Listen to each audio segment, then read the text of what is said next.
Okay, so I'm Rabekha Siebert. I work at the City of Dallas and OEQS. I manage our comprehensive urban agriculture plan.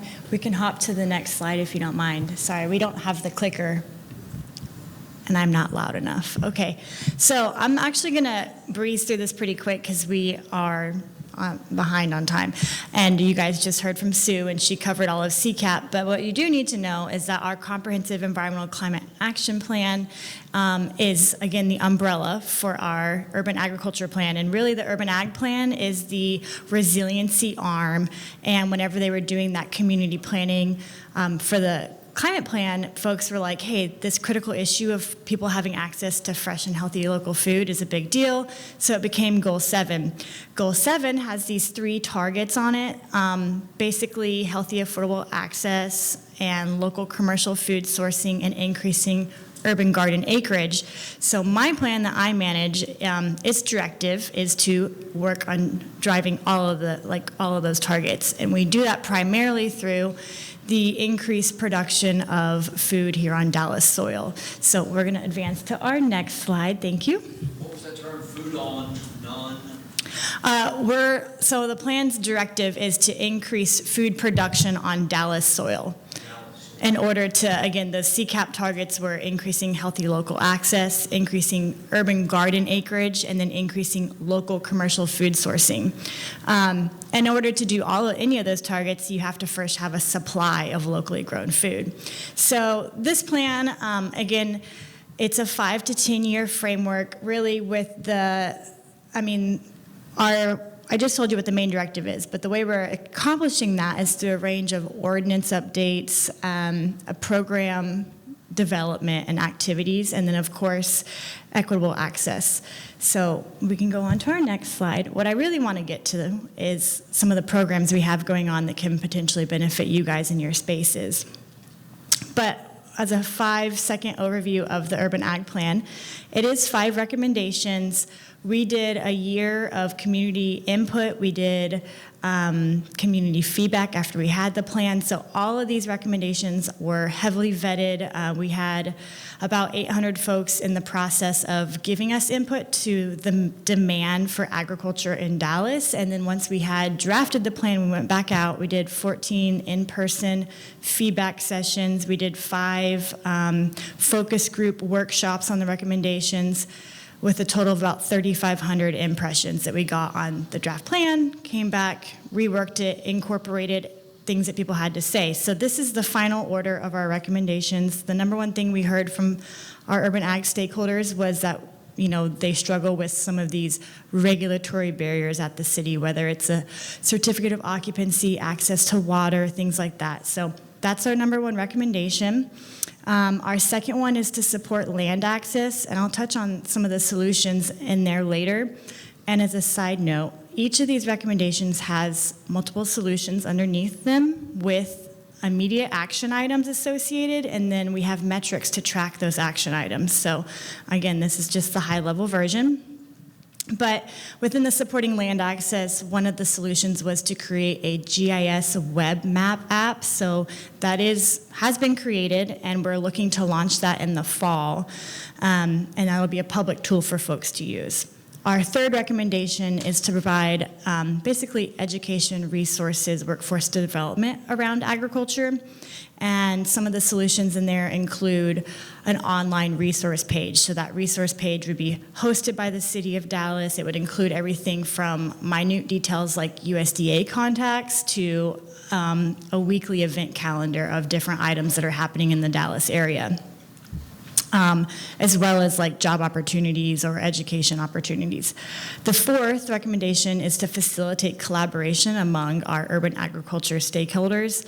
This fourth recommendation really is foundational to the plan, and as the Rev was saying earlier, we know there's so much power in community, and in order to be successful in any of this, we have to work together to move those margins. So again, this fourth recommendation I'll focus on a little bit, and I think has some impact on your congregations as well. And then the fifth is to build market opportunities. And the fifth really comes later on in the timeline because in order to make those market opportunities, we again have to have a supple supply of agriculture being produced here in like the North Texas region. So next slide, please. All right, some of the items that we actively have going on within my division. I mentioned the GIS Web Map app. So that map includes, it's really a comprehensive document. Our goal with building out beyond just the everyday folk looking to find maybe a piece of vacant property in an urban agriculture priority area was also for it to be a useful tool for grant applications. So it has all of the census tract data, it has all of the like health disparity data on it, everything from like diabetes to like preventable disease, those census tract data. And then we built out the urban ag priority areas, which I will here on refer to as UPAs. It's really fun. This plan has lots of fun acronyms in it. So our UPAs are built out of the Social Vulnerability Index, and that is a census tract data based off of 14 different data sets and 4 themes, which just looks at income, access to a vehicle, different items like that. And the social research, I guess, science study, the SUVs or Social Vulnerability Index is basically the standard for doing any kind of like social behavioral impact studies. So we based a lot of our content off of that, and then, well, it's all on there. And then we also did an overview of all of the existing agriculture in Dallas. So took an inventory, what's happening on the ground now. We looked at food banks, we looked at grocery stores, we looked at different distribution sites, farmers markets. So that's all part of an urban agriculture network and the connectivity. So when we launched the plan to the public in the fall, my staff is working on like getting that accessible and like friendly for everybody, but basically you guys would be able to take a look and see what areas the city has considered UPAs, and it would include City of Dallas vacant, like City of Dallas owned land that is vacant, and that's part of the second recommendation is to come up with a matchmaking program and to help facilitate folks getting access to that land. So just something to be thinking about, also very useful for grants. Anytime you're going for grant dollars, you want to be able to reference that data for like federal dollars as well as state dollars. And then also very useful, we have like UTD is looking at our maps, same with UT Arlington. A lot of the education institutions are partnering to utilize that map in their students, I guess, capstone projects and stuff like that. I want to touch on the Grow With Us programs. One of those items is just a virtual speaker series that started during the pandemic, was wildly successful during the pandemic. And then since I started in 2020, when I started, February 2022? I don't know, don't quote me. I've been here for 1.5 years, and my dates are like running together at this point. But basically, I came on as the pandemic was winding down, and so I started more of an in-person arm to the Grow With Us series, and those are in-person volunteer days, which is what these images are on site. And, you know, we've done stuff with putting up like a 50-foot high tunnel hoop house with 10 volunteers in about 2 hours. So we can definitely show up and get things like that done. But I'm not going to the next slide yet, but I will talk a little bit more in depth about some other items related to this in the next slide and how I think it could be directly helpful for y'all and just your ministries and how you're connecting with folks. 2 other items I want to touch on really quick. One is the Dallas Inner City Growers Summit.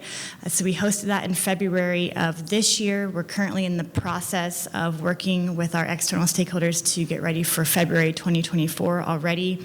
That summit initially was me thinking, geez, if 50 people showed up, that would be great. You know, it's much like this event here today. It was a first-time event where like we have no idea what to expect. We ended up having to increase our ticket sales twice. We sold out twice and had to cap it because our caterer was like, look, I can't do more than 150 people, so you just told me too late. And we're like, okay, that makes sense. So it ended up being really successful. And actually Claire, who's gonna hop up here after me, I met her at the summit. We had kind of been connected through one of the volunteer days that we did with another colleague, but I met her in person at that summit, and we've stayed in touch ever since, and like I'm bringing her into this space to talk to you guys about what she's doing with agriculture at her church. And then another item, we have our Urban Agriculture Partner Engagement Network. What that really is just the city stepping in and adding organizational capacity, I guess, to bring all of our anyone that's interested in being a network partner into a space like twice a year. So, we have folks that are doing food distribution, or we have folks that are doing aggregation, or we have people that are producers, whatever, just getting them in the same room and letting them connect and hear about what we're doing and having that support for each other and like, oh, I'm struggling with this, or I have this resource, those kinds of things. So that's a biannual item that we do. Next slide, please. So like I was saying, our Grow With Us volunteer days are so much more than just volunteers showing up once a month. I mean, it can look like that. However, this is a pretty much fallow lot that has been trying to be successful for about 10 years, has been on and off, had a lot of investment in it. We hosted our last volunteer day on July 8th, so I guess it was last weekend. And as you can see, a lot of folks came out. You see Esther Vivarelli's in that photo too. She was in the audience earlier. But more importantly, some of the partners that we get involved, this project was initially started as a volunteer day, but it's turned into a multi-piece project management revitalization project. We're going from what was kind of some fallow garden beds to doing full-blown block walking, finding out what the neighbors actually want this space to be, because it's like, hey, you guys have been trying to do this for 10 years, you've continued to struggle to keep it active, so we need to make sure that as we're investing time and money and resources, that it's going to be sustained. And the only way to sustain it is to make sure that the community is going to be utilizing it. And so the property owner's been championing it as a community space for 10 years, and it just so happens that she's not getting the support that she needed to really fully engage the community. So we've come alongside. They've already done one block walk as of last week. There's another one going on the 22nd. We have one of our other volunteers is a landscape architect with a background in horticulture, so he's going to be helping with some of the landscape or the site plans as we'll get the feedback and we'll go back and do the site plan drawing. A number of the other organizations in that photo, or people in that photo, run organizations. One is Four Down. They do food reclamation and redistribution to 200 different families. DART is getting involved in this. Good Living Life Group is involved with this, Dallas for Change. I mean, there's a plethora of different organizations that are like, oh, you guys are hosting this volunteer day, we're gonna show up and we wanna support you long term. So I just bring this up as a way that let you guys know if, hey, your church was thinking about being more in this space, and Claire's gonna talk about what her church has done and kind of how that's been so impactful and the different ministries that it's benefiting. If you guys decided to step into that space and ever wanted to chat, we are coming alongside different folks to help support in those ways. And I wanted to, before I introduce Claire, I just want to say there's a handful of other folks that we do work with that are congregations. I asked Claire to be here with me today. Tomorrow, Deidre from Tempo Emmanuel is going to be on site. And then another one of my partners, his name's Bobby Rodriguez, and he's, I think, on staff at Watermark, but then he also is at a Lutheran, he runs a community garden at a Lutheran church in his neighborhood. And they have had a lot of interest from neighboring refugees, and that Lutheran church has basically thought of that as a space for ministry. And what I've noticed, just side note, I don't get to be out of pocket and truthful a lot of times because I work for the government, but I got into ag because I did missions since 2003 when I was 13 until I was 22. Every year I was doing missions in Mexico or Haiti or different places, and really seeing some of those systemic struggles that impoverished people were experiencing, and it really directed a lot of my just how I went through school. But that being said, in the U.S. as well, when I continued to be involved in my churches, I noticed that people that weren't necessarily comfortable in the back pew, they weren't really connecting, they don't fit our general population of people that are going to church on Sunday and checking their kids into Sunday school, but they felt really at peace in a garden and felt really welcomed, and it really reduced some of those barriers that can be intimidating walking into a church. I mean, I drove up here and I was like, geez, this is something. And just imagine if you're new into a culture and coming into that space. So the garden really reduces those walls and those barriers. But just wanted to share again a few of the items that we've seen. Really, Claire is going to be the star in this because she's on the ground doing this in her community. So with that, Claire Howell, who is the owner of Balcony Box and director of creation care at Disciple City. And then we'll just grab questions at the end of her presentation if that's okay. Okay, I did have this in my first slide, but I skipped right through it. Basically, urban ag, of course, we think of the ever popular community garden. However, it does include basically any version of cultivation, aggregation, distribution, production. So that would be you could do food forests, that would count. It would need to be like considered an edible tree, but anything from like rooftop warehouse vertical farming to aqua aero hydroponics, anything really urban agriculture is food being grown in an urban space. Yes, agriculture is food related, yeah, for sure. Great. Okay, go ahead, hop up here, Claire. I'm really excited to be here with you all. It's just a small little audience, so kind of like the Rev said, I hope that this is a conversation where I can share with you a little bit of my enthusiasm. I'm also a cat person, so this is relevant. I'm really excited to tell you about my experience, like Rebecca said, being boots on the ground. This is one of my favorite parts of anything I do in my life, so I have a lot of enthusiasm for this, and I'm excited to be here. So you can go ahead and progress to the next slide. As Rebecca said, a little bit about me. I'm the director and founder of Creation Care Ministry at Disciple City Church.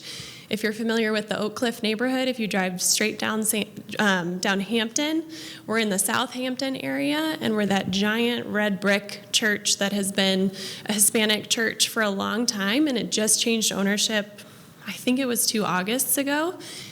So we're renovating the space and getting excited about maybe an urban ag project there. But we do a lot of different facets of environmental justice. So it involves urban ag stuff, which we'll talk about soon.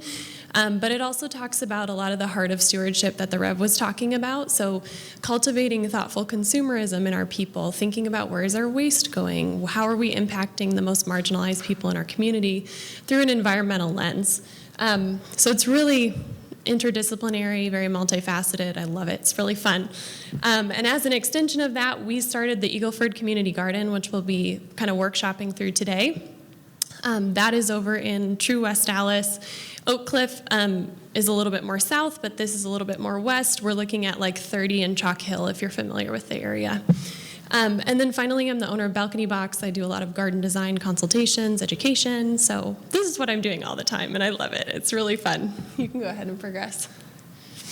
So when we think about why urban agriculture is such a helpful tool in a ministry setting, as I've only been in this for about 5 years, so I'm sure many of you have plenty of time on me, but the 4 things that have been really like in the forefront of my brain as I've considered what are the valuable pieces here, they're up on the screen right now. So the first is a safe and vibrant green space.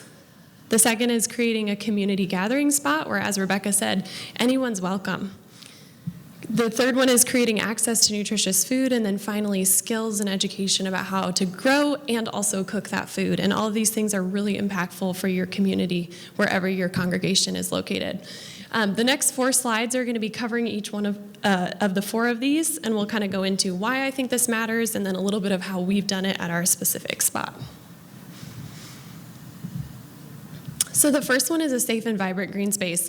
And as a Christian, we talk about the why. The first thing that comes to my mind is it's the first mandate we receive in the Bible. God calls us to be stewards and to care for every aspect of creation. So if we look at nothing else, that's an awesome way that we can honor him and obey from the get-go. So from that perspective, it's important no matter what. But then we also look at a little bit of, again, what the Rev was saying. When we neglect environmental stewardship, the people who are impacted immediately are the most marginalized. And that's in our communities, that's across the world. So we think about, like, where are the landfills in Dallas? Are they in Highland Park? No. So considering things like that, every aspect of our stewardship really matters. And so environmental justice as a whole is really important, but urban ag is an opportunity where we get to beautify spaces that maybe don't have beautiful green spaces. West Dallas is a good example of that. If you're familiar with some of the stuff that's gone down with the EPA, there are parts of West Dallas that are considered a Superfund site, and when Clinton was president in the 90s, he declared West Dallas is one of the most contaminated places in all of the United States, not just Texas. And that's where I work, at this garden. And so we have an opportunity to, kind of the tagline I often use is, in West Dallas, the land has been used for death and for harm for people, and we have an opportunity through partnering with the Lord and the way that He has made nature to work, to put that relationship back in its place where the earth brings life and flourishing. So that's really exciting for me in terms of a why, a mission behind creating the vibrancy and the beautiful, safe green space. But the other piece too, I think we probably all can relate, the time when we feel the most open to our spirituality, to the Lord, even just like connection with ourselves, is when we're in front of something beautiful, which is often a garden. I sit in the garden and I just weep sometimes, observing the cycles in the soil or the caterpillars and things that are just beyond me, and just amazement of what the Lord has done and what He has designed. So I think as an opportunity for ministry to people who maybe aren't, maybe they're more distracted in this age, this is a place where people can slow down and really be reconnected with what matters. So obviously, I have a lot of passion and excitement about this piece, but I'll get into how we technically do this at our community garden. We're still learning, but a lot of the things that we do related to this include using organic and regenerative principles. We don't have any chickens or any livestock or anything, so we're not true regenerative. I would love to be one day, but right now we're doing the best that we can, working on soil building and native plants, and the only chemicals I will ever use, and I just caved this year, is for poison ivy and fire ants. If you've got an organic method that will work, let me know. But I just caved this year. But otherwise, everything's non-toxic and really safe. And then we do try to manage hazards for people so that they feel comfortable if they're not familiar with kind of a garden setup. You can go ahead. Maybe go back one. Yeah, there we go. The second one is a community gathering spot. As Rebekah said at the end, one of the reasons this is so valuable is that there are a lot of people who might be interested in connecting with us on a spiritual level, but who are not going to feel comfortable in a formal religious setting. I'm sure all of you can think of a time when you've invited someone to church or to a religious gathering, and you're like, well, this was kind of awkward. They didn't feel comfortable, or I wonder what they're thinking about X, Y, and Z. And all of those things have a place, and there's goodness in that. But this is an opportunity to really embrace a space that's a little bit equalizing and a little bit more comfortable for folks. That can be a great opportunity to start engaging with more religious settings. So I also think of this space as being like a really neat, we'll talk about this a little bit more later, but an opportunity to come alongside maybe people who you're trying to even just minister to in general. So if your church has a homeless ministry, or maybe single moms or children or anything like that, Urban Ag is such a great setting for that. We can talk more about that later, but it's a really welcoming, leveling space that overcomes even language barriers, because there's something innate within us. We all have a history generationally of growing our own food. So there's something like, I think at least what I have observed is that when people get out in the garden, something awakens in them and they're like, yeah, I know how to do this, or there's something deep inside me that awakens and there's something we can connect on. So practically at the Eagleford Community Garden, you can see some of the pictures that are from different events we've had and things. We do dinners, we do different events. For kids, you can see the pumpkin carving at the bottom. We try to engage with a wide variety of people through a wide variety of events. And then we focus a lot on creating the space to be welcoming. So it is a garden, but it has a seating area, it has shade, it's safe, it has signage so that people can guide themselves through it if I'm not there to show them. You can go ahead. And then the third one is access to fresh food. From a why standpoint, access to fresh food is one of the biggest issues facing Dallas right now. So if we're serious about reaching and serving, especially our most marginalized communities, we have to be serious about meeting food insecurity. And the more that I learn about nutrition and food, the best way that we can, perpetuate healthy bodies is to do organic, healthy, whole food. And what a better opportunity to do that than to grow it right here in people's backyards. So at Eagleford Community Garden, I will tell you, I'm working with Rabekha right now to troubleshoot some of these issues, but I started this not having a clue what I was doing, and we don't have water on site. Yeah, so I'll let that sink in. We've been doing this for 5 years. With no water in Texas. So we do have access to water if we run a hose across the street, down a hill, into somebody's home, which we do. But we're not able to grow the kinds of yields that you were sharing with me. I would love to be able to do that. Right now, we're lucky to get 100 pounds in a year, I would say. So our goal has really shifted more towards how can we educate people, which I'll get to on the next slide. I'm not quite ready for that yet, but I think there's an opportunity for people to learn from my mistake. And if you decide to set up a garden, make sure it's a good growing space that has water, that maybe isn't on top of a hill like mine is, where the wind comes right through. It's really amazing what the Lord has done in our garden, given our circumstances. But high yields has not been one of the things that we've found to be the case at our property. And that's okay. Flexibility is a good quality to learn, I think. But we have been able to produce some food. This year has been an amazing harvest year for us because we had that Midwest spring, which was awesome. So we've done things like farm stands down at the bottom of the hill, which was really fun. We gave away like 100 onions one afternoon, which was so fun. Great way to connect with people, I'll tell you that. But if you have a situation like you were telling me with your garden where you're producing higher yields, you can do things like farm shares where people pay you ahead of time or donate ahead of time, and then they get whatever's in season every other week or something like that. You can do donations to food banks, create potlucks or neighborhood dinners with the produce. There's so many options with how you could get that food into the community, benefiting the people you're trying to serve. And then finally, the skills and education piece in order to grow and cook the food. We talked just a minute ago about actually providing food for our community as being a really important piece, but I don't really know a situation where just providing the solution for an immediate need is a good long-term solution. So if we don't want to create dependency in our communities. So I really feel that in order to build sustainability into the food insecurity issue, we have to be teaching people how to grow it and getting people excited about it, because then they're going to be sharing and passing that information along, innovating and all of that stuff. I will also say that as I've gotten into this, I've noticed that it's not just about how to grow the food, but it's how to cook it. That is so unfamiliar for a lot of people. So I think we have found I'd like to do more cooking classes and things like that, but that's a really valuable piece, especially if you have a nice church building where you can welcome people in. If you have a commercial kitchen, anything like that, that's a huge tool to serve your community. We have done that mostly through garden work days. I call them volunteer days, but I'm really trying to get people to really understand the information. So I'm like, okay, Joe, I'm teaching you this, now you go teach Sally. And then, kind of trying to help people take ownership over the information so that they're only with me for a couple hours, but they leave with skills. And then also using passive education as an opportunity of demonstrating different methods that pique people's curiosity so that they can think about what they can do in their own space. Go ahead. I wanted to share a little bit of inspiration. So this is the Eagleford Community Garden before we started anything.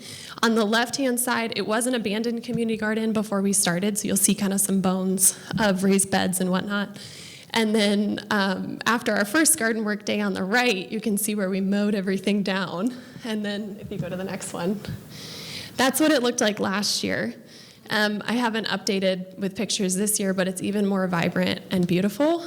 And I'll have you toggle between the two because on the left-hand side on both slides, it's taken from the same vantage point. It's about 1/8 of an acre. So it's really fun because that's about the size of a lot of people's backyards. So they can kind of think about it with that in mind. So you can see some of the produce that we've harvested, some of the events we've had, some of the people on there. That woman down there on the bottom, I met her through a Facebook marketplace thing. I needed something for the garden, met her, and she was like, oh my gosh, I've been looking for something like this, and how can I connect? And she became a friend and made all these signs for us, and it's just amazing. God just builds so much community when we take risks and have problems that we have to solve, and there's so much of that in a garden setting. So go ahead. So when you think about what can you do in your community, is this something that you might want to do? First of all, I would say learn from my mistakes. Don't set up a garden where you don't have water. So think very carefully about that. But seriously, I would ask, are there people maybe in your community or your congregation that are already excited about this? Is this something that the Lord has already ignited in their hearts, where they can either help you rally a group of people to get something going, or maybe even take the project from you? Can you learn from them? I'm about trying to streamline and focus what we do and not spread ourselves so thin that we don't do anything well. So starting off strong with people who are passionate, I think, is really valuable. The other piece is there somebody in your community you can already partner with? Is there a community garden? Is there another urban ag ministry? Or like the workday that Rabekha was talking about, is that something that's happening in an area that either your church exists or you're trying to reach, that maybe you could either get started in this space or long-term support? If you do have an area of land, how do you want to use it? Do you want to do a micro orchard? Do you want to grow herbs? Do you want to grow food intensively for X reason? So think really specifically about what you're trying to accomplish. But then more of the creative side of things, what are you already feeling called to? If your church is called to refugees, a garden is a great place, or a farm is a great place to give people jobs when they just get to the U.S. Is your congregation really serious about homelessness? Well, a garden is super therapeutic for people who are re-entering different aspects of social settings. Is your church really serious about families and children? Because a garden is an awesome spot for after-school programs, developmental stuff, learning how to have leadership and skills that they can then teach their parents. I have 5-year-olds in our community garden who teach their parents all types of landscaping things. It's amazing. I love it. So I would just encourage you to consider what you're already feeling called to, and maybe think about how urban agriculture might be a support or an amelioration of what you're already doing. And I'm happy to be a resource. I just found out that Mel would also be an amazing resource for this as well. So please connect with us if that's something you'd like to talk more about. Go ahead. And then this is just a list of a few resources that I have found helpful. It's a few different grants, people who are already doing things in a faith setting. The Giving Grove on the top helped us plant an orchard at our church, our new church building, and we didn't pay anything for it. It was amazing, and it's going really well. It's been an amazing ministry opportunity already, and we've only had it for about 8 months. So anyway, I won't go into all of these, but they're great resources for getting started and for brainstorming. Go ahead. And then finally, just my contact info. I'm happy to be a resource. Like I said, the QR code goes to our Facebook page for the community garden, and we have a garden work day on Thursday. So if you want to enjoy the 105 degrees with me, please feel free to RSVP. I'm not sure yet what we're going to be working on, but it'll be a lot of fun. If nothing else, you can follow the Facebook page and get notice of upcoming events. But I hope this has piqued your interest and excitement about maybe how urban ag can help support the things that are on your hearts. So thank you.